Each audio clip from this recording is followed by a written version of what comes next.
지난 시간에 이어서 오늘은 유기론, The Doctrine of Reformation, 혹은 뭐 Rejection이라고도 하는데요. 그 유기론에 대해서 우리가 이제 공부를 하도록 하겠습니다. 선택론에 대해서 좀 길게 했어요.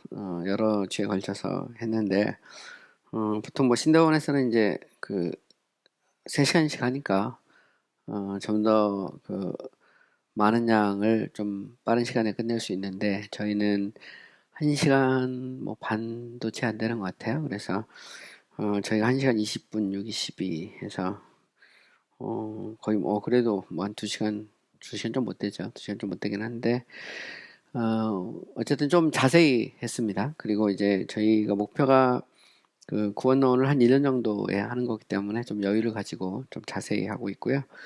유기론도 이제 보통 이제 신대원에서 좀 빨리 가다 보면 유기론을 안 다루는 경우가 거의 많아요. 그리고 조신학에서도 보면 유기론을 다루지 않은 책도 많고, 하지만 저희는 이제 유기의 문제에 대해서 좀 다루도록 하겠습니다.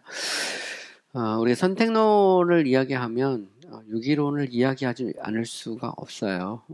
왜냐하면 선택이 있다는 것은 선택되지 않은 대상이 있다는 말이고, 그것을 이제 유기라는 말을 쓰거든요.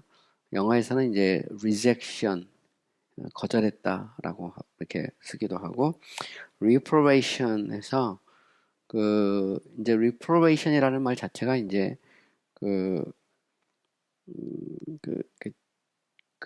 호의의 대상으로 삼지 않았다라는 그런 정도의 이제 의미로 보면 돼요. 그래서 뭐 버렸다라고 하는 그런 의미보다도 더 정확한 것은 뭐냐면 사랑의 대상으로 호의의 대상으로 삼지 않았다라는 의미의 그 유기가 이게 이제 더 큰 그런 의미거든요. 물론 이제 죄를 전제하면 이제 구원하지 않기로 한 거죠. 이제 이게 유기론인데 유기에 대해서는 이제 우리가 이런 이제 비판을 종종 해요. 하나님이 누구를 택하고 누구를 택하지 않았다면 이게 이제 하나님의 선과 그 충돌하지 않느냐라는 그런 그 질문을 하게 되거든요. 근데 이제 우리가 선택과 유기라고 하는 문제를 이렇게 생각할 때 항상 이렇게 염두에 될 것은 뭐냐면 우리가 이 땅에서 이제 구원받은 자 혹은 구원받을 자가 있잖아요. 그러면 구원받지 못한 자, 구원받지 못할 자도 있는 거잖아요. 보면 누구나 다 예수 믿고 구원받는 거 아닙니다. 기독교 신학에 의하면 또 성경의 그런 가르침에 의하면 모두가 다 예수 믿는 거 아니거든요. 그죠? 그러면 그 선택과 유기라고 하는 건 뭐냐면 하나님의 계획입니다. 영원하신 계획이거든요. 그 영혼 속에서 이루어진 구원에 대한 하나님의 계획이에요. 그 계획이 택한 자들을 향해서는 이제 선택론으로 이야기하는 거고, 그럼 택함 받지 않는 자들에 대해서는 유기론이라는 이름을 붙인 겁니다. 유기론이라는 이름을 붙여서 이렇게 생각할 수가 있는 거죠. 근데 명확한 것은 하나님이 창세전에 그리스도 안에서 이 택했다 할 때 그 선택이 있다는 말은 택하지 않은 자들도 있다는 말이죠. 물론 뭐 바르트 같은 경우는 이제 아예 그 자체를 없애가지고 그리스도의 선택, 그리스도의 성육신이 선택이고 십자가가 굿육이다 이렇게 주장하지만 그건 바르트의 해석이고 기독교는 오랜 역사 속에서 선택과 유기의 문제를 이야기했거든요. 그거를 이제 선택론을 발전시키고 유기론에 대해서 발전시키지 않은 사람도 있고 그걸 좀 더 세부적으로 한 사람도 있고 이제 그런데 가령 뭐 어거스틴 같은 경우는 이제 소위 이제 유기론에 대해서 비판하는 사람을 어거스틴은 선택만 얘기했다는 겁니다. 그 말은 유기를 반대했다는 말이 아니고 유기론을 발전시키지 않았다는 말이거든요. 따지고 보면. 그래서 더블 브리트 데시네이션 해가지고 맨날 어거스틴 얘기 들어가지고 뭐 유기론을 주장하면 그 잘못된 것이다. 뭐 어거스틴도 아닌데 니들이 왜 하느냐 그러면 어거스틴이 무슨 정답도 아니고 그 이후로 쭉 기독교 신학이 어거스틴은 이제 도구고요. 그 이후에 수많은 신학자들이 선택과 유기를 이야기했고 선택을 이야기하면 유기를 같이 이야기를 한 겁니다. 그리고 선택이 있으면 유기가 있을 수밖에 없는 거거든요. 하나님이 구원받을 자에 대한 계획이 있으면 구원받지 않을 자에 대한 계획도 있는 것이죠. 둘 중에 하나입니다. 사람은 구원받든지 구원받지 않든지. 그럼 거기에 대한 하나님의 계획이 있을 수밖에 없는 것이죠. 그러면 선택을 얘기하면 당연히 유기도 이야기할 수밖에 없는 것입니다. 그러면 이제 또 이런 얘기도 할 수 있어요. 그럼 성경이 그럼 명시적으로 유기론에 대해서 이야기하느냐 할 때, 우리가 이런 얘기를 할 수 있어요. 그러니까 선택을 얘기하면 당연히 결론적으로 이제 유기가 도출되지만, 하나님께서 어떤 사람을 택하지 않았다, 유기했다라고 하는 것은 성경을 통해서 이게 가득 차 있는 건 아니지만, 간간히 나오지만, 명확하면서도 분명히 언급되어 있다는 거죠. 그거는 이제 우리가 부인할 수가 없다는 겁니다. 그리고 우리가 이제 천사들 얘기해보면, 천사는 타락한 천사가 있잖아요. 우리가 이제 마귀라고 보통 말하는데, 천사도 보면 선한 천사가 있고 악한 천사가 있어요. 그건 명확합니다, 보면. 근데 거기에 대한 하나님의 계획이 없는, 거기도 계획이 있어요. 예. 타락한 천사는 하나님이 쉽게 말하면 이제 버리신 거죠. 그죠? 그리고 그들이 당연히 지옥의 형벌을 받는 것에 대해서 사람들은 별로 개의치 않아요. 천사에 대해서는. 그런데 사실 사람에 대해서 이야기하면 반감을 갖죠.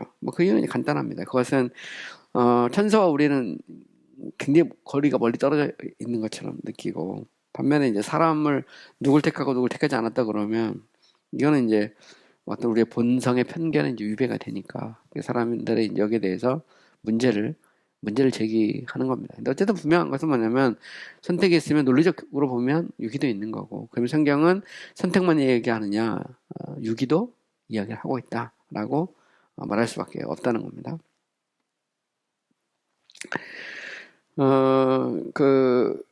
그래서 이제 이 유기라고 하는 것은 뭐냐면, 우리가 한 가지 알아야 될 건 뭐냐면, 유기는 시간 속에서 일어나는 게 아니에요.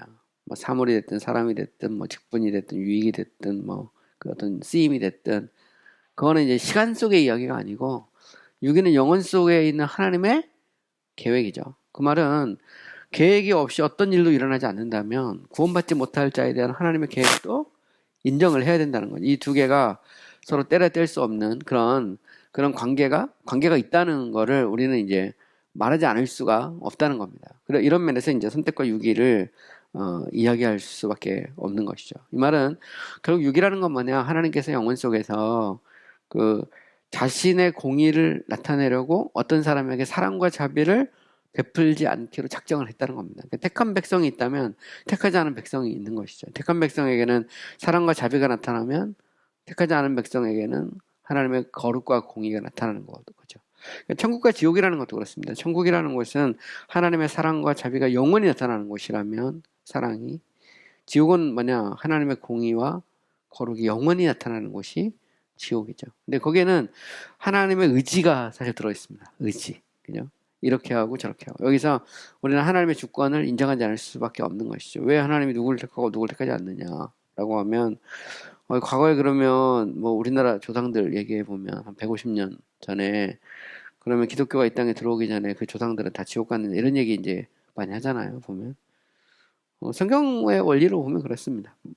우리 그걸 굳이 기다 아니다 이렇게 말할 필요는 없는 건데, 그리스도 외에는 구원이 없죠. 그리스도 밖에는 이 구원이 없습니다. 그러면서 보면 오직 그리스도를 통한 그 구원, 이것이 이제 기독교의 핵심적인 진리고요. 여기에 대한 하나님의 계획이 있고, 때가 되었을 때 이방인들에게 복음이 전파되게 하시고, 또 우리 같은 경우는 이제 이미 기독교가 한국 땅에 들어오고 교회가 이렇게 번성한 시대를 살고 있잖아요.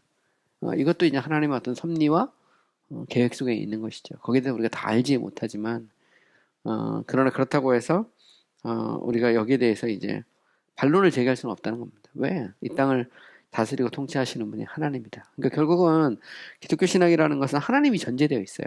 근데 그 하나님이 누구냐? 이게 이제 이렇게 문제가 되는 것이죠. 자, 더 나가서 이제 유기에 대한 어떤 증명, 프로프스, 증명을 좀 해보면, 하나님이 어떤 사람을 선택했다는 것은 선택되지 않은 사람이 있다는 거죠. 그죠? 그래서 우리가 이 영어에서도 보면 the one, the others에서 the others가 있는 거죠. 보면 항상 보면 다른 나머지가 있는 겁니다. 나머지 택자가 있으면 택하지 않은 자들이 있죠. 그건 이제 성경에는 여러 가지 표현이 있어요. 그냥 뭐 모르는 자들, 그죠? 요한복음 10장 18절에 보면 예수님이 이렇게 말합니다. 내가 너희 모두를 가리켜 말하는 것이 아니니라. 나는 내가 택한 자들이 누구인지 안다. 그러니까 예수님께 몰려든 그 모든 사람이 다 예수님을 아는 자들이 아니죠. 예수님은 택한 자들을 안다 그랬거든요. 택한 자들이 있다는 말입니다. 그 말은 택하지 않은 모르는 자들도 있다는 거죠. 여기서 보면. 그래서 성경은 분명히 모르는 자들에 대해서 이야기하거든요. 아는 자들에 대해서도 이야기하지만 안다라고 하는 말은 인격적인 깊은 사귐이 있는 말이에요. 그 말은 사랑한다는 말로 되거든요. 주님이 사랑하기로 작정한 사람도 있고 그렇지 않은 사람도 있다는 거죠. 버림받은 사람도 있어요. 그거를 우리가 부인할 수 없는 그런 사실이라는 거죠. 요한복음 17장 12절에도 보면 이런 말씀이 있죠. 내가 그들과 함께 있을 때 내게 주신 아버지의 이름으로 그들을 보전하고 지켰나이다. 그들 중 그 중에 하나도 멸망하지 않고 다만 멸망의 자식뿐이오니 이는 성경을 응하게 하려 함이니이다. 여기 보면 멸망하지 않는 자들도 있고 멸망의 자식도 있죠. 그죠?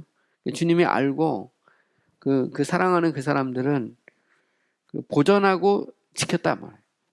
근데 그들 중에 한 명도 멸망하지 않고, 그러니까 이미 아버지께 내게 주신 자는 한 명도 포기하지 않는다는 말이거든요. 이 말은 아버지가 내게 준 자가 있다는 거죠. 언제? 창세전에 하나님께서 그리스도 안에서 주신 택자가 있다는 겁니다. 우리는 보통 그걸 교회라고 말하죠. 교회가 있다는 거죠. 그러면 그렇지 않은 멸망의 자식, the man of perdition도 있다는 거야. 그럼 그게 당연히 유기를 얘기할 수밖에 없는 거죠. 마태복음 7장 23절 그때 내가 그들을 밝히 말하되 내가 너희를 도무지 알지 못하니 불법을 행하는 자들아 내게서 떠나가라. 여기 보면 내가 너희를 도무지 알지 못한다 이런 말도 있어요. 내가 너희를 도무지 알지 못한다. 이 말은 알지 못하는 자들도 있단 말이죠. 이 말은 주님이 그들을 사랑의 대상으로 삼지 않았다는 말이죠. 그러니까 예수님 당시에도 보면 예수님을 따라간 사람도 있고 반면에 예수님을 배척한 사람들도 있어요. 우리 성경에서 그거를 너무 쉽게 찾을 수가 있죠. 결국 예수님을 십자가에 못 박잖아요. 보면 항상 심지어 어떤 기적 같은 걸 막 경험한 사람, 오병이어 사건 이후에서도 보면 사람들이 예수님을 왕으로 삼으려고 하잖아요. 근데 예수님이 이제 그들을 물리치고 다음날 가버나움으로 가셨을 때 그때 예수님이 생명의 떡에 대해서 이야기하니까 다 도망가고 제자들만 남잖아요. 그때 예수님이 너희들도 가려느냐? 그러니까 생명의 말씀이 여기 있사오니 우리가 어디로 가오리까 하면서 이제 베드로가 대답을 하는데 예수님이 행하신 그 기적을 경험하고 맛봤어도 모두가 다 예수님을 믿고 따른 것은 아니른 거죠. 그래서 예수님이 말할 때 너희가 나를 따라온 것은 너희가 나를 찾아온 것은 떡을 먹고 배부르기 때문이다. 썩지 않는 양식을 위하지 말고 썩는 양식을 위하지 말고 썩지 않는 양식을 위하라. 그 말 자체가 그걸 이제 내포하고 있는 거잖아요, 보면. 그러니까, 따르는 사람도 있고, 따르지 않는 사람, 제자도 있고, 제자가 아닌 사람도 있고, 구원받는 사람도 있고, 구원받지 않은 사람도 있고, 주님이 아는 사람도 있고, 모르는 사람도 있는 거죠. 그거를, 그태여, 없다, 이렇게 말하는 건 말이 안 되는 거고. 또, 미워하는 자들도 있어요. 로마서 9장 13절. 내가 야곱은 사랑하였고, 에서는 미워했다.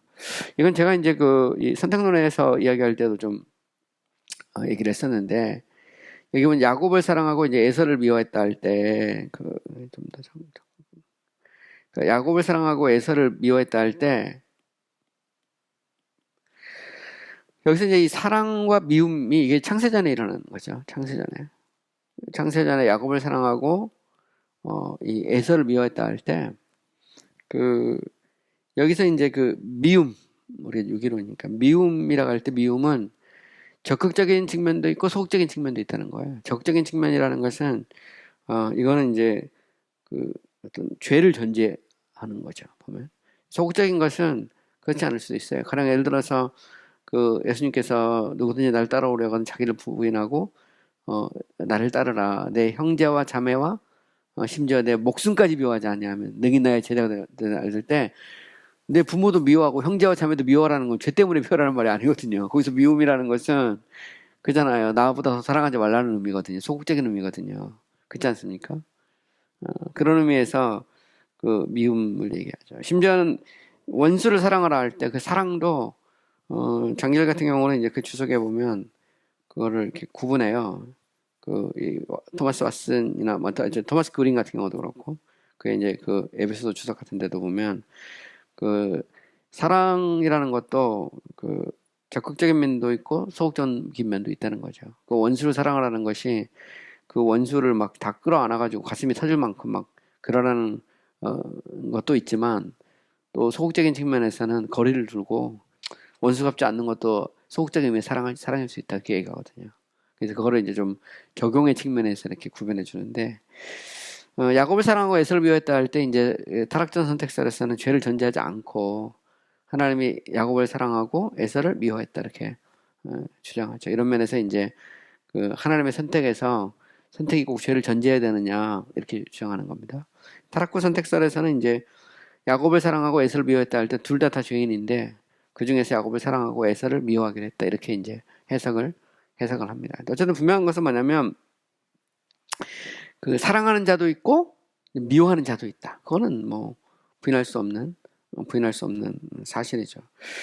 그래서 여기서 제가 이제 이미 설명을 다 했어요. 그러니까 에서를 미워했다 할 때 그 미워했다는 것은 선택의 측면에서 꼭 죄를 전제하지 않을 수도 있다는 겁니다. 그 죄를 전제한다고 하면 적극적인 측면에서 이제 미움이 되는 거고요. 근데 죄를 전제하지 않는다고 할 때 그 미움이라는 것은 사랑의 대상으로 삼지 않았다라는 의미에서 얼마든지 이제 해석이 가능하다라는 것입니다. 자, 더 나가서 성경에 보면 알지 못하는 자도 있고, 또 미워하는 자도 있고, 그러니까 사랑하지 않는 자들도 있고, 또 그리스도에게 주어지지 않는, 그죠? 아는 자들도 있다는 겁니다. 가령 요한복음 17장 6에서 9절 보면 이게 대제사장으로서 예수님이 마지막 십자가를 지시기 전에 이제 겟세마네 동산에서 기도하신 그 내용의 일부인데요. 세상에서 내게 주신 사람들에게 내가, 여기 보면 내게 주신 사람들이 있죠. 내가 아버지의 이름을 나타냈나이다. 그들은 아버지의 것이었는데 내게 주셨으며, 원래 아버지의 것이죠. 그들은 아버지의 말씀을 지켰나이다. 내가 그들을 위하여 비옵나니, 내가 비옵는 것은 세상을 위함이 아니요 내게 주신 자들을 위함이니이다. 그들은 아버지의 것이로서. 여기 보면 내게 주신 자, 아버지가 있다는 거죠. 이 말은 성부와 성자 사이에 언약이 맺어졌다는 거죠. 택한 백성들, 내가 이들을 주겠다.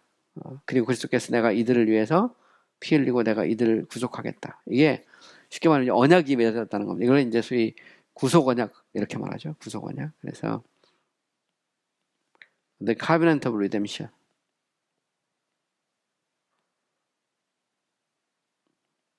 이건 이제 라틴어로 이제 Salvatis Factum 그럽니다. 구속 언약. 구원의 문제를 놓고 언약이 맺어졌다, 이렇게 표현하죠. 그래서 언약 관계 속에서 아버지가 내게 준 자도 있고, 그 말은 무슨 얘기일까요? 안 준 자도 있다는 말이잖아요. 예수님 마지막 대제사장으로서 기도할 때 예수님은 아버지를 위해서 주죠. 이게 구속론으로 가면 이게 되게 재밌는 해석이 나오는데, 그 구속론에서 이제 구속의 범위 문제를 얘기할 때 리차드 백스터 같은 경우는 이렇게 얘기해요. 하나님은 예수 그리스도를 모든 사람을 위해서 주셨는데, 이게 중보할 때는 아버지가 자기에게 준 택한 백성들만을 위해서 중보하는 거다. 그래서 선택과 구속을 이렇게 구분합니다. 선택은 일부지만 구속은 보편이고 중보는 일부고, 이렇게 해서 이제 이걸 빠져나가는데, 이거는 이제 나중에 이제 구속론 가면 제가 더 자세히 얘기할 수 있고요. 어차피 구원론에서도 구속의 문제를 제가 다룰 거기 때문에 그때 좀 더 자세히 그 소위 이제 하이퍼세스컬 유니버설리즘이라고 해서 리차드 백스터나 모제 아미라우트 뭐 이런 사람들의 이제 견해를 제가 좀 소개를 할 생각이에요. 자, 어쨌든 보면 그 성경에 보면 그리스도에게 주어진 자도 있고 주어지지 않은 자도 있는 거죠. 그거는 뭐 우리가 부인할 수 없는 사실입니다. 또 생명책에 기록되지 않은 자들도 나와요. 보면 그냥 생명책에 기록되지 않은 자들. 에베소 13장 8절, 죽임을 당한 어린 양의 책에 창세 이후로 이름이 기록되지 못하고, 여기 나오죠. 땅에 사는 자들은 다 그 짐승에게 경배하는. 여기 보면 생명책에 기록되지 않은 자들은 누굴까요? 택한 백성이 아니죠. 그래서 우리가 이제 옛날 설교 들을 때 잘못 해석하면 이런 얘기를 해요. 목사님들 설교 중에 우리가 회개하고 예수 믿는 순간 우리 이름이 생명책에 기록된다. 근데 그 생명책이라는 것은 우리가 예수 믿을 때 기록되는 게 아니고 영원부터 기록된 거거든요. 그 생명책은. 그 생명책에 기록된 이름은 영원한 작정을 의미하는 거예요. 하나님의 영원한 작정을 의미하고 결국 그 생명책에 기록된 자들은 때가 됐을 때 구원받는 자들이거든요. 근데 이제 거기에 기록된 자들도 있고 기록되지 않은 자들도 있다는 말입니다. 근데 그거를 이제 우리가 꼭 구원 받을 때 그때 기록되는 것으로 그렇게 이제 해석하는 것은 정확한 해석은 아니에요. 어쨌든 성경에 보면 생명체에 기록된 자도 있고 기록되지 않은 자도 있다. 그걸 이제 책으로 표현한 거지. 언약입니다. 언약. 성부와 성자 사이의 언약의 관계 속에서 아버지께서 아들에게 준 자도 있고 주지 않은 자도 있다. 이거를 이제 은유적으로 생명책이라는 걸 통해서 표현하는 거죠. 계시록 17장 8절 창세 이후로 그 이름이 생명책에 기록되지 못한 자들이 이전에 있다가 지금은 없으나 장차 올 짐승을 보고 놀랍게 여기리. 여기 보면 기록되지 못한 자가 있죠. 계시록 6장 15절에도 보면 누구든지 생명책에 기록되지 못한 자는 불못에 던져지리라 하면 생명책에 기록된 자들은 하나님의 택한 백성이거든요. 그러니까 결국은 이 택한 자들이 있다면 택하지 못한 아는 자들도 있다라는 말입니다. 또 나의 양이 아닌 자들이라는 표현을 나와요. 요한복음 10장 26절 너희가 내 양이 아니므로 그죠? 믿지 않는다. 누구나 믿는 게 아니잖아요. 예수님은 내 양이면 믿는다는 거예요. 양이 아니니까 안 믿죠. 내 양은 내 음성을 들으며 나는 그들을 알며 그들은 나를 따르느니라 이렇게 말합니다. 그 로이던스 목사님의 이제 그 목사와 설교라는 책을 읽어보면 로이던스 목사님 그런 얘기를 하죠. 우리가 이제 교회 사역할 때 목사는 그 하나님이 자기에게 주신 양들이 있다는 것을 믿고 설교를 해야 된다. 그런 얘기를 합니다. 그리고 결국 그들이 양떼라면 그 목사의 설교를 듣고 따라온다는 거죠. 양떼가 아니라면 따라오지 않는다는 겁니다. 저는 이제 그 사역을 하고 목회를 하면서 항상 그 생각을 하는데 지금 우리 성도들은 이제 양이니까 따라온 겁니다. 근데 이제 외부에서 이렇게 오셨다가 정착을 못하고 떠나시는 분들이 있으세요. 요즘에 뭐 이렇게 그런 분들이 종종 있습니다. 그래서 뭐 어떤 분은 2주 있다가 가는 사람도 있고 왜냐면 이제 처음에 이렇게 왔다가 뭔가 이렇게 막 뭐 기대가 있겠죠. 근데 기대가 충족이 안 돼서 그런지 한 2주 정도 있다가 가시는 분도 있고 근데 또 어떤 분은 뭐 한 달, 뭐 한 2달 있다가 떠나는 사람도 있고 다양합니다. 근데 항상 그런 생각을 해요. 저분들이 정말 하나님이 내게 주신 양이라면 같이 신앙생활을 한다고 저는 믿어요. 그 이제 로존스 목사님도 그런 얘기를 했는데 그 양이 얼마가 되는지는 모르지만 우리는 그 양들을 목양하고 키우는 거죠. 그런 면에서 이제 목자와 양의 관계로 우리가 설명할 수도 있는데 어쨌든 분명한 것은 뭐냐면 예수님도 너희가 내 양이 아님으로 믿지 않는다 그랬거든요. 그러니까 아버지가 내게 준 자가 아니고 내가 아는 자가 아니라는 거죠. 내가 모르는 자라는 겁니다. 이거를 생명체에 기록되지 않은 자라고도 표현할 수도 있어요. 마태복음 25장 33에서 41절 46절 양은 그 오른편에 염소는 왼편에 두리. 양과 염소가 나오죠. 그죠? 왼편에 있는 자에게는 이게 말하기를 저주받은 자들아 나를 떠나라 마귀와 그의 사자를 위하여 예비된 영원한 불에 들어가라 그들은 영벌에 의인은 영생에 들어가리라. 보면 양이 아닌 염소도 있다. 그럼 우리가 맨날 얘기하잖아. 양도 있고 염소도 있고 얘기하는데 그럼 거기에 대한 하나님의 영원한 계획이 없겠느냐. 있을 수밖에 없다는 거죠. 그걸 좀 더 체계적으로 정리하면 또 이제 유기론이 되는 거고 그거를 그냥 내버려 두면 그냥 있는가 보다 하고 마는 거고 그런 정도의 차이지 이게 뭐 무슨 선택을 얘기하면 우리가 반드시 유기의 문제를 얘기하지 않을 수가 없는 것이죠.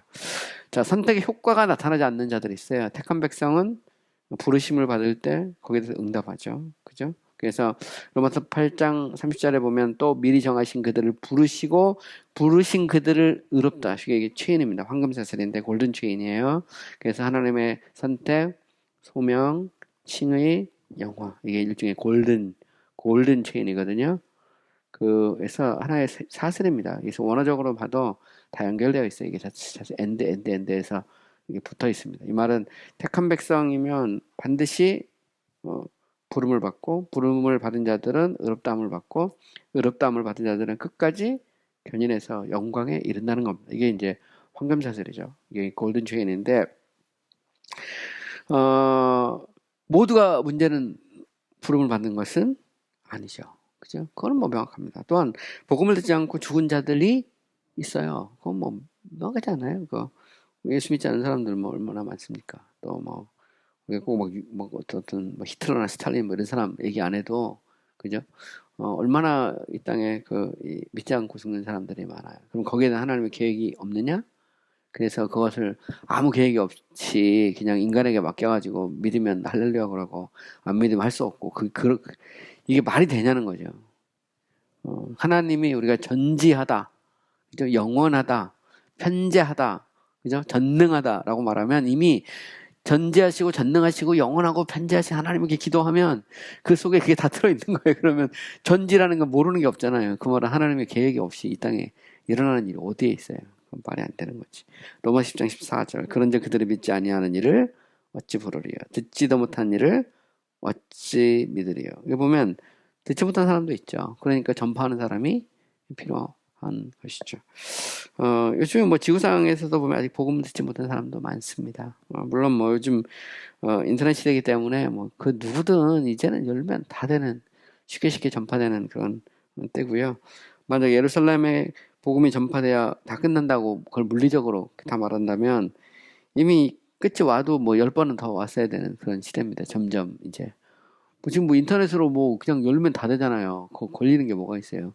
언론 통제하지 않는 이상은 요즘 뭐 그냥 그대로 촉촉촉 나가는 그런 시대고 우리가 지금 온라인을 통해서 신학을 가르치는 것도 그 일환입니다. 전 세계 어디든 가죠. 옛날에는 신학교에서만 공부했다면 이제는 이제 온라인을 통해서 전 세계 어디서든 그게 목회자 후보생뿐만 아니라 제가 생각할 때는 얼마든지 평신도 지도자들도 성경에 대한 이해를 가질 수 있거든요. 근데 그거를 이제는 온라인을 통해서 얼마든지 우리가 정보를 줄 수 있고 또 배울 수 있고 또 성숙시킬 수 있는 그런 수단이 우리에게 있는 것이죠.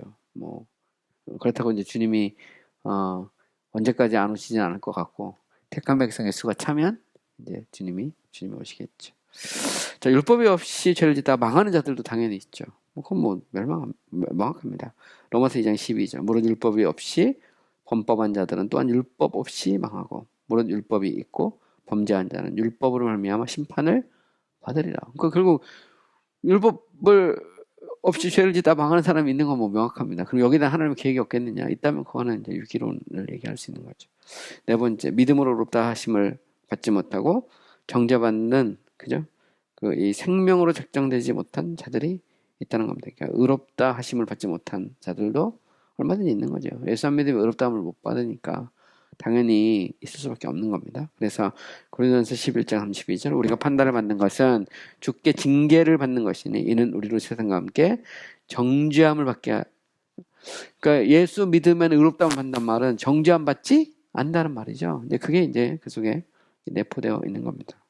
또 마귀의 자녀들 좀 센 말이긴 한데 그런 표현도 있어요. 이 말은 이제 마귀의 지배를 받는 종로로 사는 그런 사람도 있다는 거죠. 요한일서 3장 10절 이러므로 하나님의 자녀들과 마귀의 자녀들이 딱 구분하죠. The children of God, the children of the devil 아니면 the sons of God, the sons of the devil 그렇죠?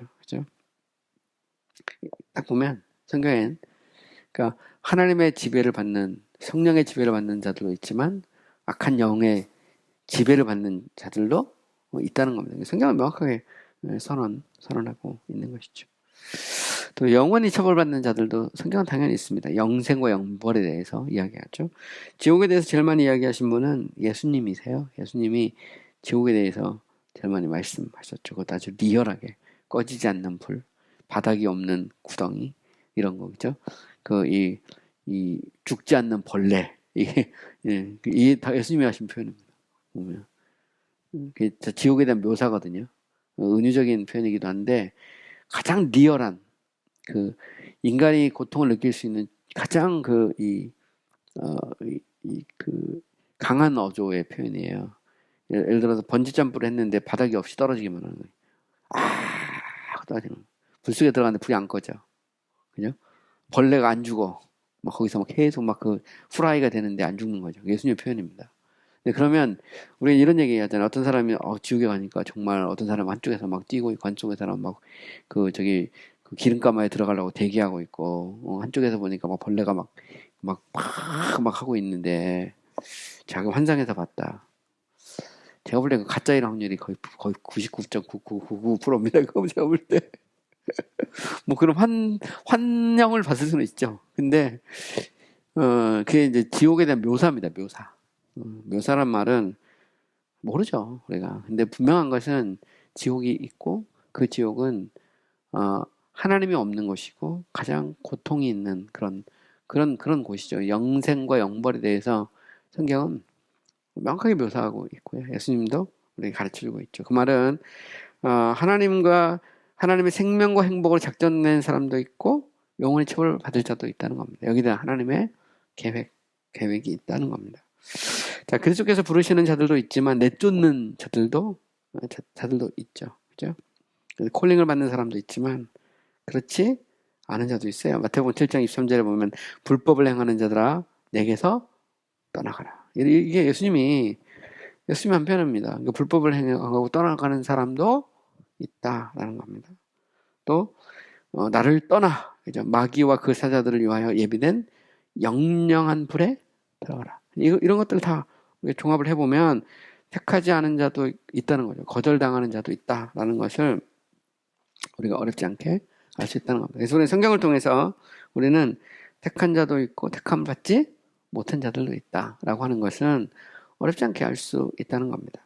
자, 그 다음에 이제 유기의 내용에 대해서 조금 더 이제 구체적으로 이야기를 해보면, 유기에 대해서는 이제 스콜라 학자들은 보통 이제 부정적인 것과 긍정적인 것을 이렇게 구분을 합니다. 물론, 하나님은 simple act라는 이제 소위 이제 하나님의 단순성을 우리는 인정을 하잖아요. 그래서, 이게 이제 하나님의 단순성이 정통주의 신학에 되게 중요한 개념이에요. 왜냐면 하나님은 일하시는 분이거든요. 어제나 오늘이나 이 영원토록 동일하시고 항상 하나님의 행동을 얘기할 때 simple act라는 표현을 씁니다. 하나님은 일하시는 분이거든요. 그래서 예수님께서도 아버지께서 일하시니 나도 일하신다 이렇게 표현하고 있는데 그래서 하나님의 행위를 이렇게 나눌 수는 없습니다. 그런데 우리의 이해를 돕기 위해서 편의상 우리가 유기도 이제 좀 부정적인 것과 긍정적인 것으로 나눠서 우리가 생각을 해볼 수 있다라는 겁니다. 그래서 이제 유기의 부정적인 측면이라는 것은 뭐냐면 선택의 대상으로 삼지 않았다라는 그런 의미예요. 그래서 프리테리션이라는 말을 씁니다. 프리테리션이라는 것은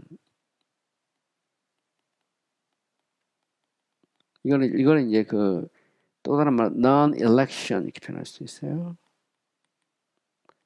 비택 이렇게 표현하죠. 비택. 그래서 이 프리테리션이라는 것은 뭐냐면 선택의 대상으로 삼지 않았다라는 의미가 이제 프리테리션입니다. 그런데 좀 더 적극적인, 되게 이제 긍정적이라고 번역했는데, 이제 좀 적극적인 측면에서 뭐가 있냐면, 두 번째 유기는 뭐가 있냐면, 프리뎀네이션이 있어요. 프리뎀네이션이라는 것은 미리 정죄하는 겁니다, 정죄. 정죄라는 것은 반드시 뭘 죄로 하냐면, guilty. 인간의 죄, 혹은 죄책을 전제로 하는 거예요, 이 자체가. 그러니까 죄를 전제로 할 때 정죄가 따라오는 겁니다. 가령 예를 들어서 야곱을 사랑하고 에서를 미워했다 할 때 에서를 미워했다는 말은 처음부터 만약에 이제 타락자 선택설로 얘기하면 에서를 미워했다는 말에는 사랑의 대상으로 삼지 않았다는 말은 프리테리션이고 에서가 죄를 질 것을 전제하면 프리뎀네이션이 되는 거예요. 이해가시죠? 그렇게 되는 겁니다. 그래서 이런 면에서 보면 좀 소극적인 측면, 이걸 이제 제가 부정적, 긍정적이 했는데 좀 더 정확한 번역은 소극적, 적극적 이렇게 번역할 수도 있어요. 적극적인 측면에서 좀 소극적인 측면에서는 사랑의 대상을 삼지 않았다는 소위 프리테리션이고 비태, 그리고 죄를 전제하면 적극적인 의미에서 프리뎀네이션, 그러니까 정죄를 한 거죠. 그래서 타락자 선택설에서는 이제 목적의 디크리와 수단의 디크리를 구분해서 목적의 디크리는 이 프리테리션에 관계가 있다면 수단의 디크리에서는 죄가 나오거든요. 이런 면에서 이제 프리뎀네이션이 되는 거죠. 이것을 이제 구별해서 이거를 이제 설명하죠. 그래서 하나님이 죄의 저자다라는 비난에 대해서 그럴 수가 없다라고 말하는 거죠. 왜냐하면 죄를 전제하지도 않고 택하고 택하지 않았는데 여기에서 하나님이 죄의 저자가 될 수가 없다라고 말하죠. 그리고 그것을 이루는 수단의 차원에서 수단의 작정에서 죄가 전제되기 때문에 정죄는 반드시 죄를 전제한다는 겁니다. 그 대전제는 그건 바뀌지 않는다는 거예요. 그러니까 죄가 없이 정죄한다는 건 있을 수 없는 거죠. 그래서 타락전 선택설이든 타락후 선택설이든 정죄는 반드시 죄를 전제로 하는 겁니다. 반면에 이제 타락전 선택설은 목적과 수단을 구분하는 거고 타락후 선택설은 당연히 죄를 전제로 해서 수단과 목적의 디크리를 하나로 묶어서 그냥 나가는 거고 그래서 이런 부분에서 약간의 차이는 있지만 분명한 것은 죄가 없는 정죄는 하나님의 성품상 맞지 않습니다. 그래서 죄를 전제로 해서 정죄가 되니까 이런 면에서 보면 타락전 선택설은 프리테리션하고 프리뎀네이션을 구분해요. 목적과 수단의 차원에서.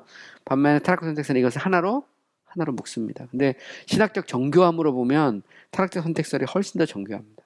그리고 논리적으로 상당한 설득력을 갖고 있어요. 이거는 그런 측면이 있습니다, 보면. 그래서 저도 이거를 이제 자료를 많이 읽어보고 고민도 하고 뭐 그림도 그려보고 별거 다 해봤는데 설득력의 측면에서는 상당한 설득력을 갖고 있습니다, 주석상으로 보면. 그래서 여러분들이 이제 여기에 대해서 관심이 있으면 고전에서는 토마스 왓슨 말고 토마스 그딘의 에베소서 주석을 보면 타락 부분에 있어서 이거를 상당히 자세하게 정리를 해놓고 있어요. 이 부분에 대해서. 그래서 재밌습니다. 읽어보면. 뭐 되게 어려워. 읽어보면 그 내용을 모르고 읽으면 이게 도대체 무슨 내용인지 이게 도대체 뭐를 얘기하는 건지를 모르거든요. 근데 이제 강의를 이렇게 듣고 여러분들 읽어보시면 이게 이런 얘기구나. 이렇게 이제 이해가 됩니다. 그리고 이와 비슷한 내용들을 이해가 되는 거예요. 제가 왜 이제 자꾸 이런 걸 얘기를 해주냐면, 물론 뭐 아무 관심 없이 그냥 우리 성경책 읽고 목회하면 아무 관계가 없지만, 그런 이제 신학에 대해서 관심이 있고, 좀 더 정교한 주석을 원하면, 이제 이런 강의가 이제 도움이 되는 거예요. 읽다 보면, 이거는 이런 얘기고, 이건 이런 얘기고, 이건 이런 얘기구나 하는 어떤 분별력을 이제 가질 수가 있게 되는 것이죠. 어쨌든 보면 이제 유괴 내용은 크게 보면 두 가지예요. 프리테리션과 프리뎀네이션. 프리테리션은 사랑의 대상으로 삼지 않았다는, 택하지 않았다는 의미고요. 여기에 죄가 전제되면 프리뎀네이션이 됩니다. 그래서 이 정죄가 되는 거죠. 미리 정죄하는 거거든요. 왜 죄가 있으니까 정죄하기로 작정을 계획을 세웠다는 그런 의미입니다.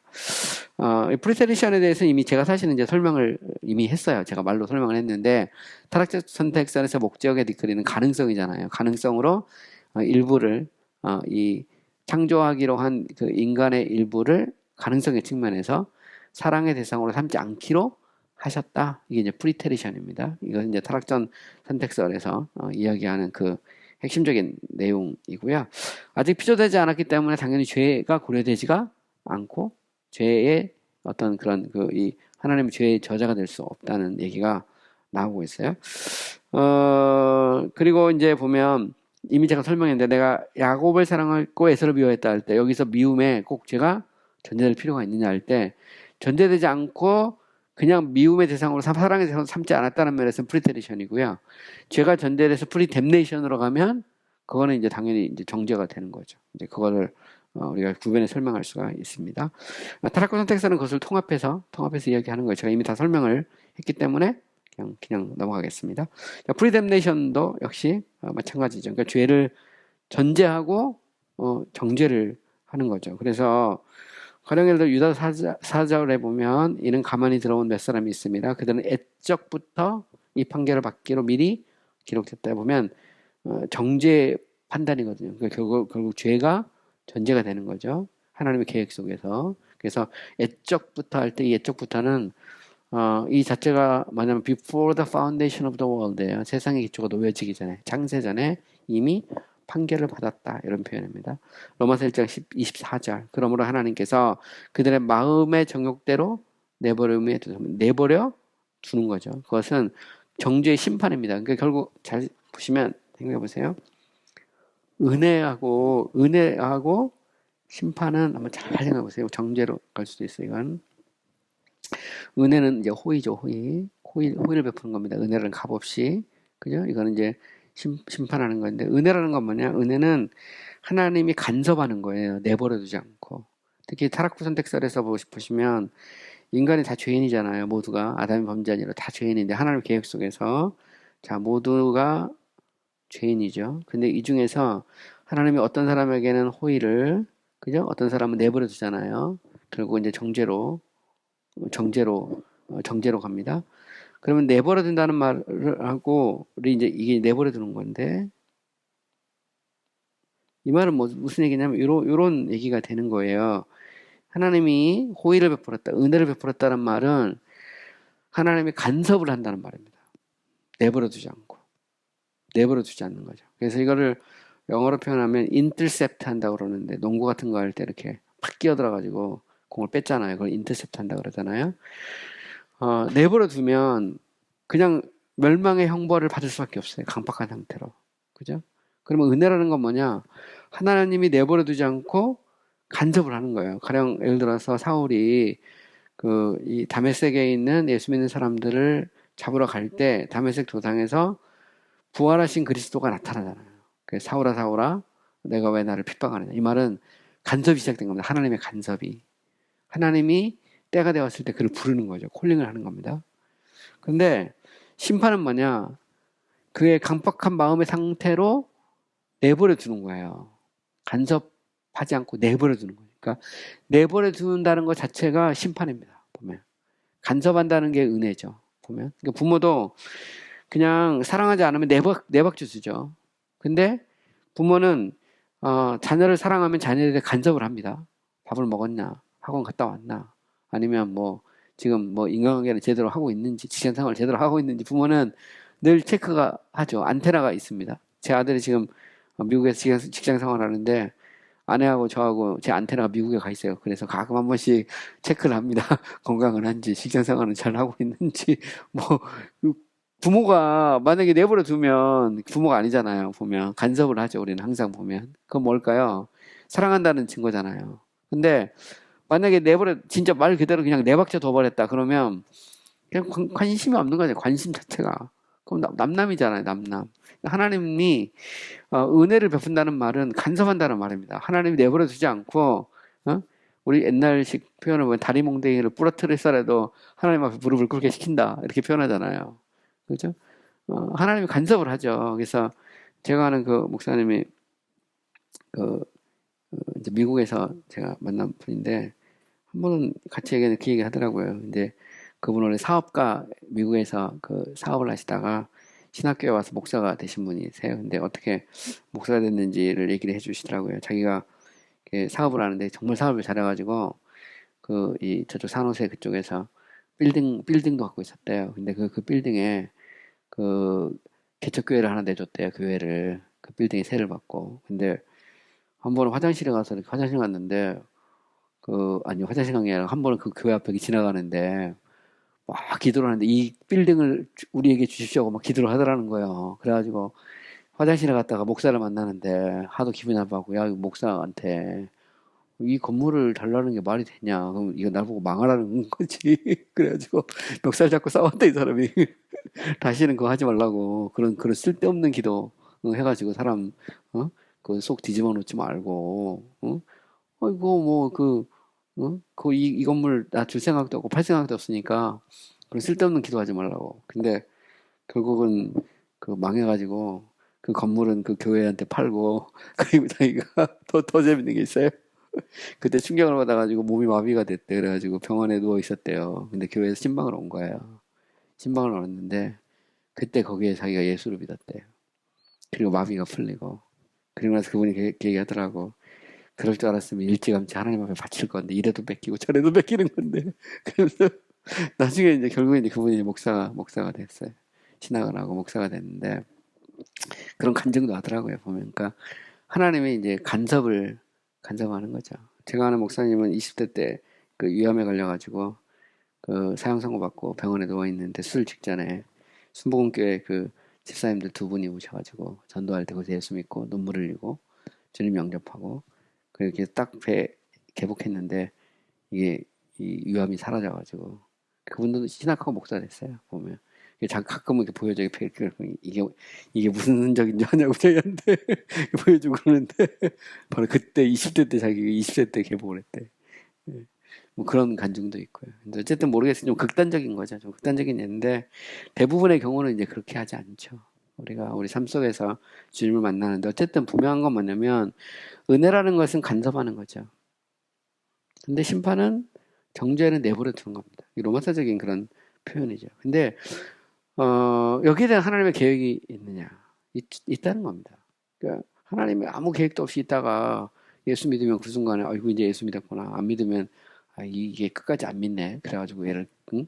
너는 지옥이야 이렇게 쉽게 말하면 인간의 선택이 하나님의 결정보다 먼저 있을 수 있느냐? 그 싸움이에요 결국은. 이게 지금 우리가 복잡하게 막 졸시는 엄청나게 복잡한 것 같지만 사실 들어가면 결국 그겁니다. 인간의 결정에 의해서 하나님이 움직이느냐 아니면 하나님의 결정에 의해서 이 세상에 일들이 일어나느냐 이 문제죠. 그러니까 이 두 개를 교묘하게 이제 이걸 조화시키려고 이제 노력하다 보면 이제 여기 속에서 상당한 이제 무리가 생기는 거죠. 신학적으로. 로마서 1장 28절 또한 그들이 마음에 하나님 두기를 싫어하죠. 하나님께서 그들을 상실된 마음으로 내버려둬서 합당하지 못한 일을 하게 해서 내버려두죠. 내버려둡니다. 그러니까 은혜는 간섭하는 거고 심판과 정죄는 내버려두는 겁니다. 심판은 내버려두는 거죠. 이것을 적극적으로 버리시고 법적으로 그들을 눈멀고 마음이 강팍하게 하셨다는 걸 의미한다는 겁니다. 보면 그 죄에 대한 싹스로 그 마음을 강팍한 그대로 내버려둔 거죠. 보면 그건 심판이죠 결국은. 그리고 그건 정죄고 이 땅에서 심판을 넘어서 영원한 하나님의 형벌, 하나님의 그런 정죄에 이르게 되는 겁니다. 그 보면. 근데 여기에 대한 하나님의 계획이 있다는 거죠. 그 계획은 죄를 전제할 때 프리 댐네이션이 있을 수밖에 없다는 바로 이제 그 말입니다.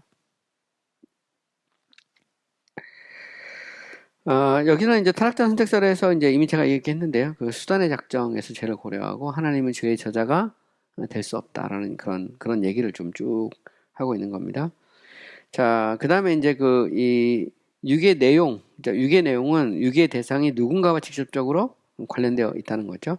유괴 대상은 타락전 선택설에 따르면 목적으로서 작정의 차원에서는 죄인들 중 일부가 아니라 단지 가능성으로서의 피조될 인간 중의 일부죠. 반면에 타락과 선택설에 따르면 유괴 대상은 죄를 지은 인간들 중 택함을 받지 않는 자들이며 정죄받게 될 자들이죠. 여기에 대해서 이미 제가 다 설명을 이미 했습니다.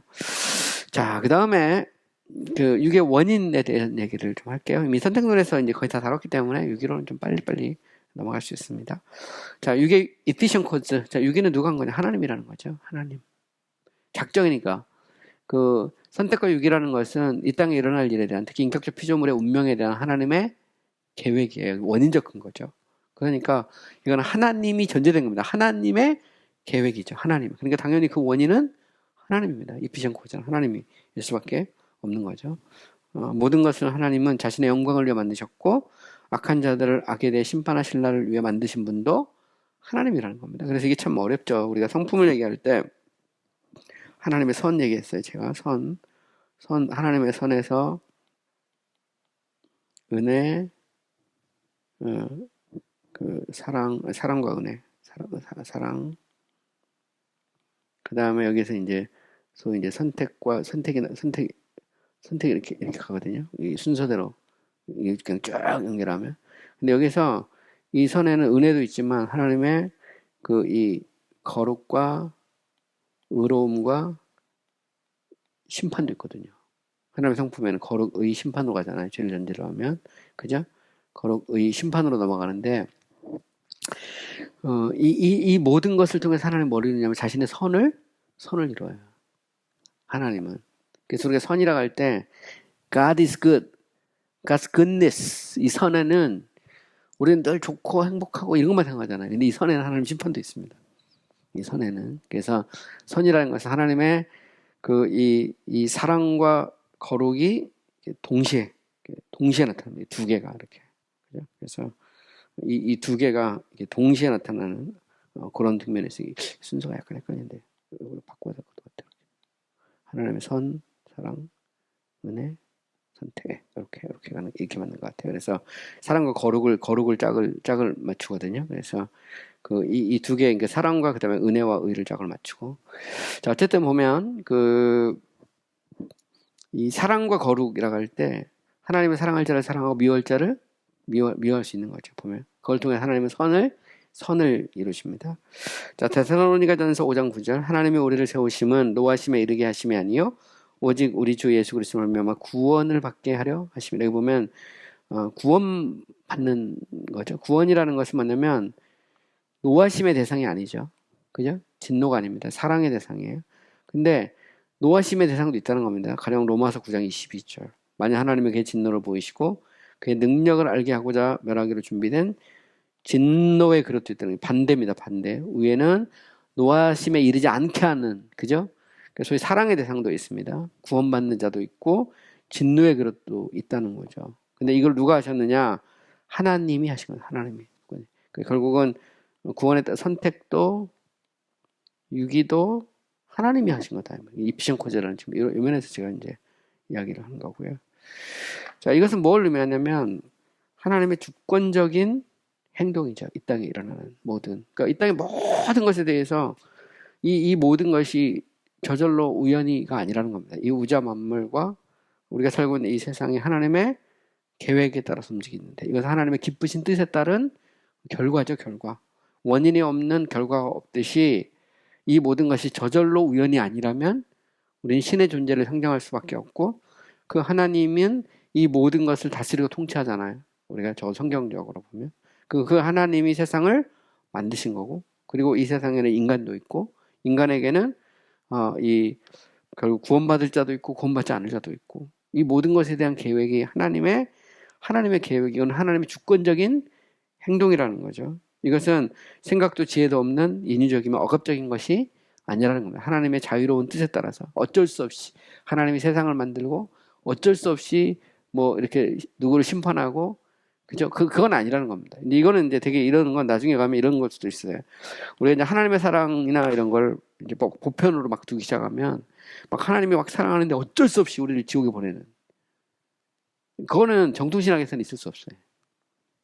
알미니안적인 어떤 사고나 펠라기안 사고는 그런 거 있을 수 있죠. 하나님이 막 너무 사랑해. 그러니까 다 사랑하는 거지. 발트적 견해에서도 보면 하나님 다 사랑합니다. 그러니까 아들을 주셨어요. 그죠? 아들을 안 믿어. 그럼 어떻게 되죠? 안 믿으면 어쩔 수 없이 그를 심판해야 돼. 그러면 그 어쩔 수 없는 것보다 하나님의 사랑이 더 크니까 보편구속으로 가는 거예요. 나중에 가면. 논리적으로 따져보면. 그렇게 할 수밖에 없는 거죠. 보면.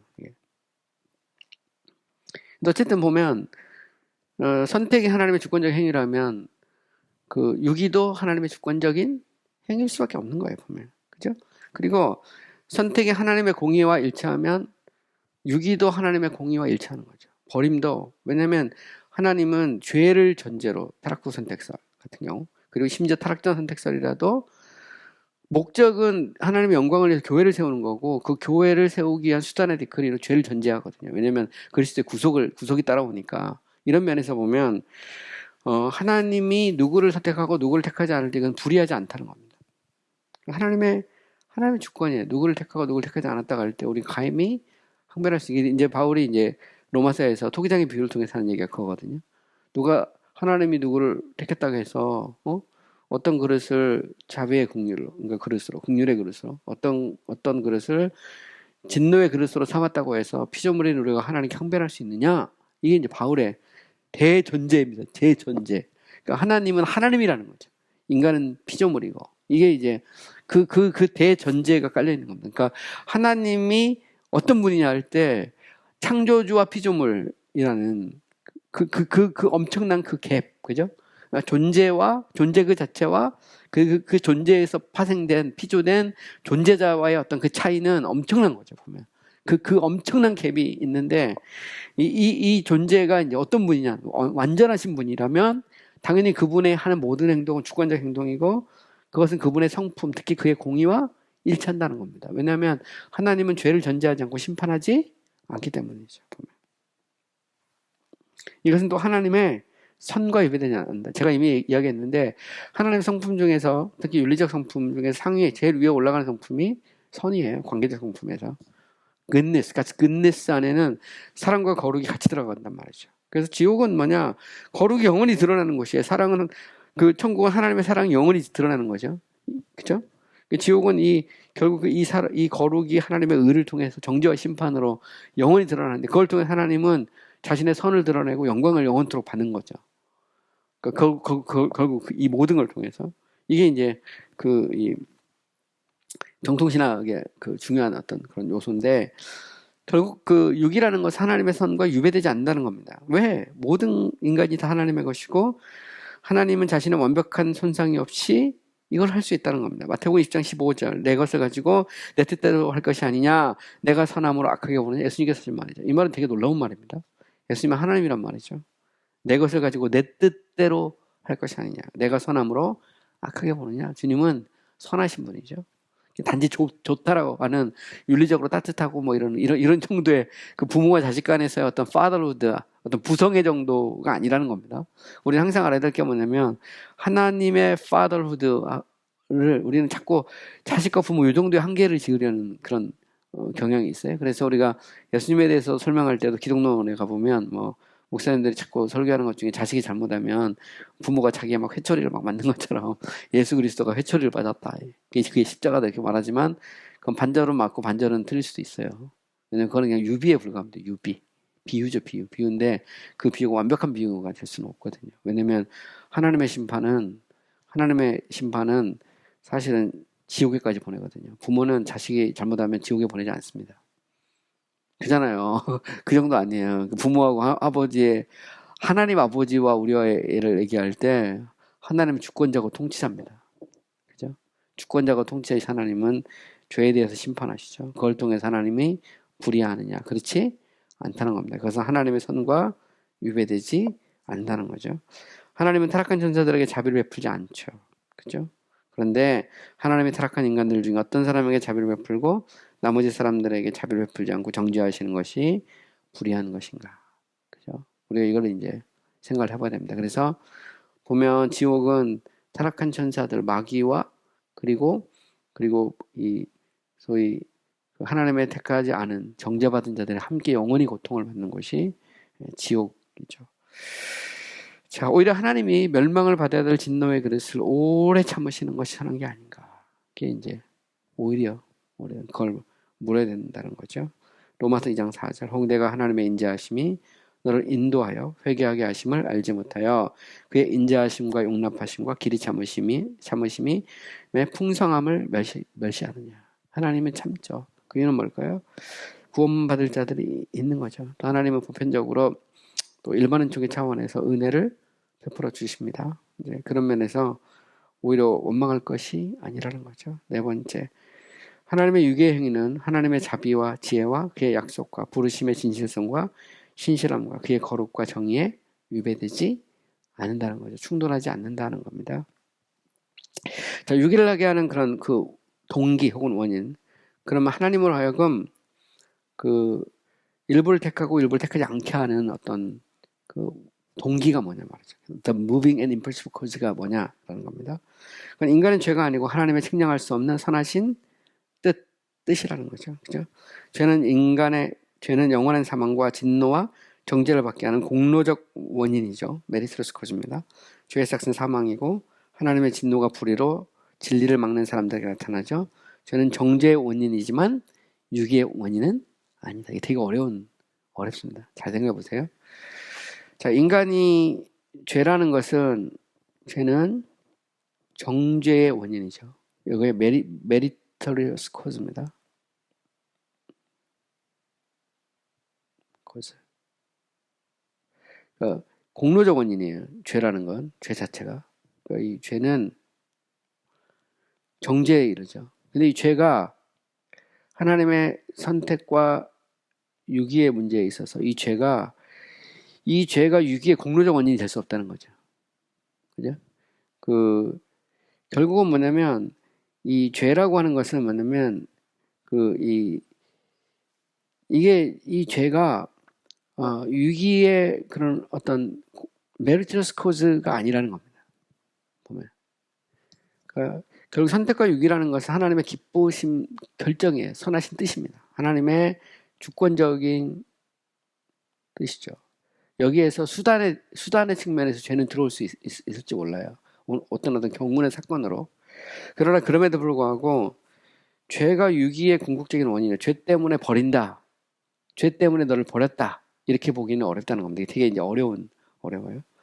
근데 명확한 것은 뭐냐면, 이 유기의 원인적 근거는 그래서 따져보면 결국 하나님의 뜻이라는 겁니다. 하나님의 뜻. 왜 그런지 몰라. 왜 야곱을 사랑하고 왜 에서를 미워한다고 할 때 그 에서가는 죄를 질 것이고 이 야곱은 죄를 안 지을 것이기 때문에 하나님이 야곱을 사랑하고 에서를 미워한 게 아니라는 거지. 그건 모르는 거예요. 그건. 결과적으로. 그건. 근데 하나님이 야곱을 사랑하고 에서를 미워하기로 하신 거예요. 그냥 그거는 한 겁니다. 그죠? 그리고 그거는 죄가 전제되면 당연히 정죄로 이루죠. 그거는 그 원인적 메리트러스 구절에서 공로적 근거로 죄가 따라오지만, 근데 이 죄가 정죄에 하나님이 그를 정죄하는, 그러니까 정죄하는 원인이긴 하지만 그럼에도 불구하고 유기의 궁극적 원인은 아니라는 겁니다. 이게 참 어렵죠. 근데 분명한 것은 그거예요. 죄를 하나님의 뜻을 움직이는 원인이 될 수 없는데, 왜냐면 죄라는 것은 하나님 밖에 있는 거거든요. 그죠?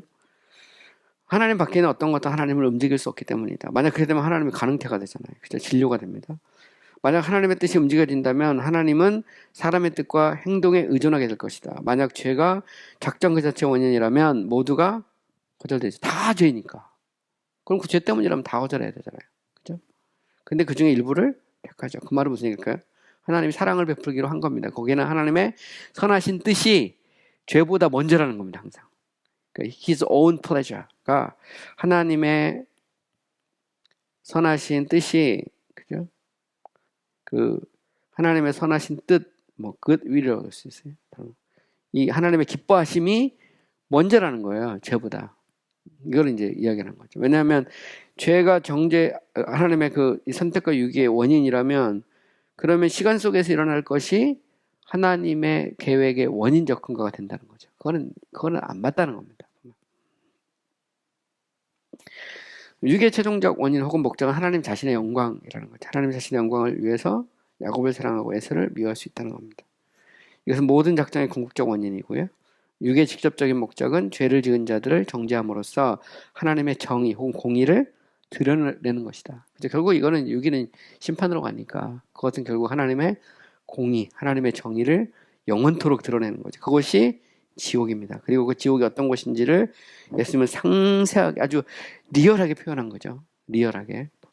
잠언 16장 4절. 여호와께서 온갖 것을 그 시스임에 적당히 지으셨나니 악인도 악한 날에 적당히 지으셨나고 악인도 하나님의 목적 계획 속에 어떤 이 위치가 있다는 거죠. 그건 뭐냐? 하나님의 공의와 정의를 영원토록 드러내시기 위해서 그렇게 하신다는 겁니다. 로마서 7장 17, 22절. 성경이 바로에게 이르시되 내가 이 일을 위하여 너를 세웠으니 곧 너로 말미암아 내 능력을 보이고 내 이름이 온 땅에 전파되게 하려 함이라 하셨으니, 만약 하나님이 그의 진노를 보이시고 그의 능력을 알게 하고자 멸하시기로 준비된 그릇을 오래 참으심으로 관용하시기, 보면 멸하시기로 준비된 그릇, 이게 이제 참 어렵죠. 어려운데 성경에 써 있어요. 멸하시기로 준비된 그릇. 누가? 하나님이. 그죠? 자, 이게 결과 나오죠. 결과 유효적으로, 소위 말해서 이 소명, 하나님이 항상 이 소명이라는 것은 있잖아요. 우리가 선택이 먼저입니다. 우리가 구원의 서정에서 보면 선택, 구속, 소명 이렇게 가거든요. 하나님의 선택이 있고 택한 자들을 위한 그리스도의 구속이 있죠. 그죠? 그 다음에 소명이 있고 중생, 그 다음에 회심, 칭의, 이렇게 성화, 영화 이렇게 쭉 나가잖아요. 보면 쭉 나가는데, 어쨌든 여기서 보면 소명이라는 것은 이게 선택의 열매고 결과죠. 그죠? 이런 면에서 이제 유효적이라는 것은 효력이 나타나도록 부른 겁니다. 이거는 어떻게 보면 이제 좀 정통주의적인 그런 표현이기도 해요. 왜냐하면 알미니우스나 펠라기우스 같은 경우는 부름을 받아요. 진짜 막 회개하고 예수를 믿어. 근데 그걸 끝까지 못 지켜갖고 그거를 잃어버릴 사람도 있다는 거죠. 그러면 그 하나님의 택함이라는 것은 결국은 인간의 선택에 따라서 움직이는 겁니다. 계속. 결과적으로. 두 번째, 하나님은 그들이 자기의 부패한 욕심을 따라 가도록 내버려 두신다. 그죠? 내버려 둡니다. 유괴의 결과는 내버려 두는 거죠. 반면에 선택은, 은혜는, 하나님의 그런 사랑의 열매는 간섭하는 겁니다. 간섭하죠. 자꾸. 세 번째, 하나님은 그들을 강팍하게 하시죠. 그 상태로 내버려 두시고 때로는 더 강팍하게 하기도 합니다. 바로처럼. 그들은 배교하는 자들이 되죠. 디모데후서 2장 18절. 진리에 관하여는 그들이 그럴 때였도다. 부활이 이미 지나갔다 하므로 어떤 사람들의 믿음을 무너일으키는 데다. 보면 부활을 반대하죠. 바울은 여기에 대해서 그리스도의 부활이 없으면 우리가 가장 불쌍한 자다 이런 표현도 합니다. 근데 이제 부활이 끝났다. 부활은 없다. 이미 지나갔다. 이런 이제 이단적인 그런 사상을 주장한 사람도 있는 거죠. 그들은 치명적인 선고를 받게 될 것이다. 그들은 영벌에, 의인은 영생에 들어가는 심판대에서 선언하죠. 영생과 영벌이 갈라집니다. 그걸 보통 이제 계시록에서는 이제 백보자, 화이트 스론에서 흰색, 이제 왜냐면 그 자체도 은적인 표현인데 의의 옷을 입은 자와 그렇지 않은 자를 가르는 곳이죠. 그래서 백보자입니다. 의로운 자와 의롭다 이렇게 그름을 받은 자와 그렇지 못한 자를 가르는 곳이 백보자죠. 따지고 보면 The White Throne.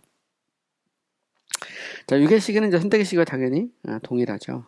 왜냐면 유다 사절에 보면 이는 가만히 들어온 몇 사람이 있습니다. 그들은 애적부터 이 판결을 받기로 미리 정했다. 보면 미리, 그죠? 애적부터 보면 시리아 버전에서는 이제 기록된 자를 작정된 자로 이렇게 번역을 했어요. 데살로니가서 2장 13절 하나님이 처음부터 너희를 택하사 여기 보면 성령이 그렇게 하신 것 진리로 믿음으로 구원을 받게 할 때 있어 보면 처음부터 나오죠. 옛적부터 여기는 이제 그 유기에 대한 거고요. 이거는 선택에 대한 거죠. 이 시기가 다르지 않다. 동시적 사건이라는 얘기입니다. 하나님은 시간 속에서 어떤 새로운 작정이나 임명이나 목적도 만들지 않는다. 이 말은 뭐냐면 하나님의 계획을 세우지 않다가 일종의 이제 알미누스적인 사고로 보면 이제 일종의 스캔테미리아, 미들 날리죠. 중간적 지식입니다. 피조물의 반응에 따라서 하나님이 유보시켜요. 그리고 보면서 계속 얘가 의지를 발동해서 믿으면 선택, 안 믿으면 유기. 그래서 결과적으로 하나님이 원인적 근거가 아니라 결과를 인간에게 맡기는 거죠. 보면 그 주도권, 이니셔티브를 인간이 주는 겁니다. 보면 그러니까 하나님이 이 사람을 만들 때 알미누스 같은 사람을 만드는 순간, 만들기로 작정할 때부터 이 인간에 의해서 자기를 리미트하기로 결심을 했다는 거예요. 지식도 능력도 기다리는 거죠. 하나님도 어쩔 수 없이. 그게 이제 알미니스적인 사고였어요. 보면 이제 이게 제수이트에서는 이제 이 수아레츠나 몰리나 이런 사람들, 폰세카 이런 사람들이 이제 바로 그런 거고. 역사적으로 보면은 대표적인 이제 펠라기우스 후예들 같은 사람들이 이제 그런 쪽의 사상이고요. 근데 정통주의 신학에서는 그런 건 있을 수 없어요. 사실은 고대 교부, 중세, 종교개혁, 개신교 신학으로 쫙 이어오는 그 거대한 신학의 흐름에서 하나님은 주권자이시고 완전하신 분이십니다. 하나님은 전지하고 전능하고 영원의 편자. 이거는 바뀔 수 없는 그 정통주의적인 사고예요. 근데 여기에 대한 이제 도전이 끝없이 있는 겁니다. 현대신학에서도 뭐 굉장하죠. 여기에 대해서 끝없이 반론을 제기하고 또 제기하고 또 제기하고. 그래서 사람들은 인간에게 뭔가를 주고 싶어 하죠. 끝없이 주고 싶어 합니다. 그러니까 인간이 로봇이냐? 로봇 아니다. 보면 그러니까 인간에게 뭔가를 해야 된다. 인간이 안 하면 하나님도 못한다. 하나님도 안 하기로 하셨다. 아니 그렇게 하실 것이다. 아니 하나님은 원래 완전하지 않은 분이야. 아니면 완전한데 완전하지 않기로 스스로 자기를 그렇게 하기로 하셨어. 어떤 별의별 얘기들이 막 나와요. 신학에서는. 제가 지금 요약해서 말하지만 신학책들을 쫙 읽어보면 이제 그런 것들이 계속 나옵니다. 계속 나오는데 그 속에서 과연 이제 우리가 어느 길을 갈지 그걸 이제 생각을 해봐야 되죠. 저는 항상 생각하는데 과거에 우리 신앙의 선배들이 믿고 따랐던 소위 그 진리, 그죠? 이거를 이제 우리가 지계석이라고도 표현하고, 올드 패스, 옛길. 항상 보면, 이게 세 관점이 아닌 옛 관점, 그죠? 이게 그 말이에요, 원래 비아 안티쿠아하고 비아 모데르나. 그게 그 말입니다. 왜냐면, 비아 안티쿠아라는 것은 어거스틴과 아퀴나스의 사고를 따른 게 비아 안티쿠아예요. 반면에, 가브리엘 비엘이라든가 이쪽 중세 후기에 펠라기안적인 사고를 갖고 있던 그 길이 비아 그 모데르나거든요. 그 자체. 그래서 중세 후기에 가면 비아 안티코하고 비아 모데르나하고 딱 충돌해요. 보면 결국 이제 비아 모데르나가 이기긴 하죠. 근데 그 개신교 신학에서는 정통주의 신학자들은 비아 안티코아를 선택한 거야. 사실은 정통주의 신학의 측면에서 보면. 그러면서 펠라기오스적인 사고가 아니라 어거스틴적이고 아퀴나스적인 그런 그쪽에 쓴 거거든요. 비아 안티코아로. 그게 이제 개신교 신학으로 넘어오고, 반면에 이제 그 알미누스 같은 사람은 비아 모데르나에서 그쪽 제수이트들이 따라갔던 좀 더 위쪽으로 넘어가면 이제 그런 그 중세 후기에 좀 펠라기안적이고 이런 그런 사람들의 길을 수용했던 사람이 이제 알미누스고, 이제 그게 이제 그 오늘날 현대 신학까지도 쫙 연결되는 거의 거대한 그런 이제 흐름이에요. 역사 신학이나 조신학 관점에서 보면. 어쨌든 이게 이제 생각을 해보면 선택과 유기라는 것은 영혼 속에서 일어나는 사건입니다. 근데 그때 이제 하나님이 이제 시간 속에서 일어난 것을 과연 이게 이제 그 고려해서 이게 이제 항상 문제죠. 보면 인간의 어떤 의지의 문제, 이거를 가지고 하나님이 뭔가를 하셨느냐, 요 부분에 대해서 이제 우리가 이제 고민을 할 수 있는 것이죠. 근데 어쨌든 보면 대명제는 그렇습니다. 하나님의 시간 속에서 어떤 새로운 작정이나 임명이나 목적도 하지 않는다는 겁니다. 시간 속에 일어나는 것은 영혼 속에서 결정된 것에 대한 결과다라는 것을 우리는 이야기할 수밖에 없는 거죠. 육의 속성은 영원한 하나님의 작정이죠. 그죠? 이것은 시간 속에서 하나님의 생각하신 것이 아니고 시간 속에 일어났던 일도 하나님의 작정 없이 일어나지 않는다. 그것은 자유롭고 주권적, 그죠? Free and sovereign이고요. 그래서 로마서 9장 18절에 보면 그런즉 하나님께서 하고자 하시는 자를 긍휼히 여기시고 하고자 하시는 자를 완악하게 하신다. 이거 하나님의 주권이라는 말입니다. 불변하고 돌이킬 수 없다. 또 특별하다, 가장 의롭고 정의롭다, 은밀하다. 이거 하나님의 원하는 작정입니다. 누가 택자인지 누가 비택자인지 우리가 알 수가 없는 거죠. 선택론과 같이 맞물리기 때문에 그냥 넘어가도 될 것 같아요. 보면. 자, 질문 두 가지 있는데 첫 번째는 뭐냐면 디모데전서 2장 4절에 보면 하나님은 모든 사람이 구원을 받으며 진리를 아는데 이르기를 원하시느니라 라고 말하고 있지 않느냐. 그러면 잘 생각해 보세요. 선택, 유기, 그 다음에 모든 사람의 구원, 소망. 이 자체가 잘 보시면 그냥 단순한 상식으로만 봐도 하나님이 모든 사람을 구원받기를 원하는데 왜 모두 일부를 택하냐. 되게 이상하죠. 그죠? 그럼 하나님 선택이 있어. 모든 사람이 구원을 받기를 원해. 그러면 아주 단순한 사고는 보면 하나님이 택한 백성도 있고 모든 사람이 구원받기를 원하는데 안 믿어. 안 믿는 사람이 있어. 그것은 결국 하나님의 인간의 의지에 의해서 결국 하나님의 선택도 하나님의 유기도 조건이 될 수밖에 없다는 거죠. 그럼 결국 자유의지 문제가 들어올 수밖에 없어요. 여기서. 그죠? 아니, 모두가 구원받기 원하는데 왜 선택 유기가 왜 나와요? 그 말은 선택과 유기도 인간의 의지에 영향을 받을 수밖에 없다는 거죠. 원하지만 어쩔 수 없어. 그러면 원하지만 어쩔 수 없다는 말은 이미 하나님이 인간을 만들 때부터 원하지만 어쩔 수 없는 존재가 되기로 하셨다는 말이에요. 그 말은 그게 리미트입니다. 스스로 하나님이 그런 존재가 되기로 한 거예요. 그게 결과로 드러나는 겁니다. 보면. 그러니까 결국 자유의지 문제는 단순한 문제가 아니고 하나님의 리미트하고 같이 쫙 연결되어 있는 진짜 이게 하나의 체인이에요. 줄줄이 사탕으로 연결됩니다. 그러면 정통적인 이 문제를 어떻게 푸냐 보시면 하나님이 택자가 있단 말은 비택자도 있죠. 그럼 모든 사람이 구원받기 원한다는 말 할 때 이 모두는 모두 각자, 그러니까 이걸 갖다가 all and everyone이 아니라는 거예요. 이게 여기서 모두는 all and everyone이 아니라는 말입니다. 여기서 모든이라는 건 뭐냐면 차별 없이 모든 종류, all kinds of people 이라는 말이죠. 여기서 모두는 유대인뿐만 아니라 이방인들까지도 이런 말이에요. 여기서 모든이라는 말은 컨텍스트로 보면 하나님은 유대인뿐만 아니라 이방인까지도 하나님은 차별 없이 지식이 있든 없든 지 여호와를 막론하고 모두 이런 말이지. 여기서 모든이라는 말은 한 사람도 빠지지 않고 all and everyone 모두 각자가 아니라는 거죠.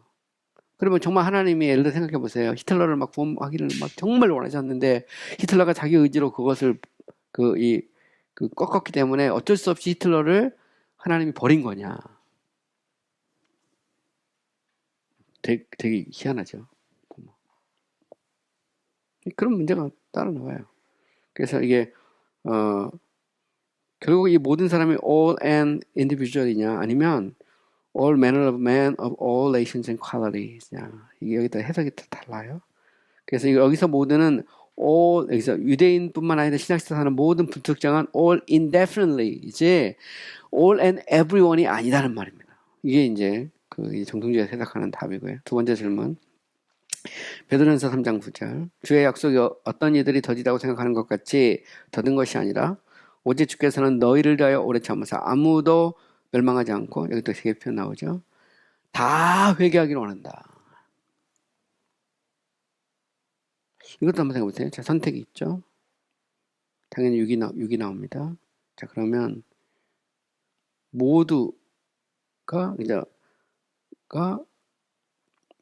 멸망하지 않고 회개하기 원한다. 이 소원이다. 한 사람도 빠지지 않고. 그럼 선택 6이 왜 나와요, 이게? 다 회개하고, 그죠? 아무도 멸망하지 않기를 원하는데 선택과 6기가 뭔 필요가 있어요? 그러려면 다 택했어야지. 그래서 바르트가 고민한 게 있잖아. 바르트는 하나님의 믿음이 착착 입증하거든요. 인간과의 관계 속에서 알미니스와 똑같아요. 바르트 길은 알미니스 길이에요. 제가 보면.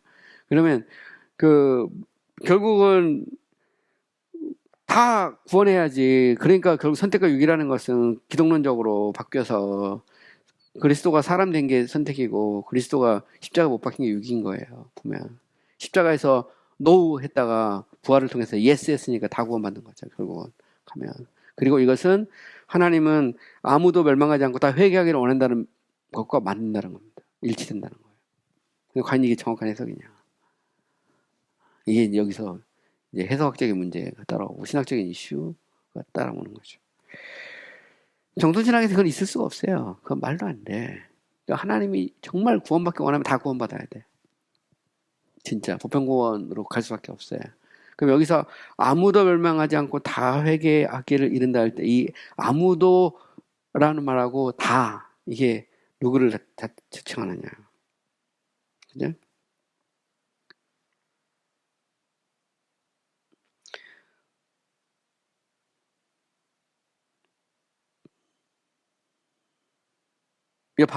여기서 보면 이제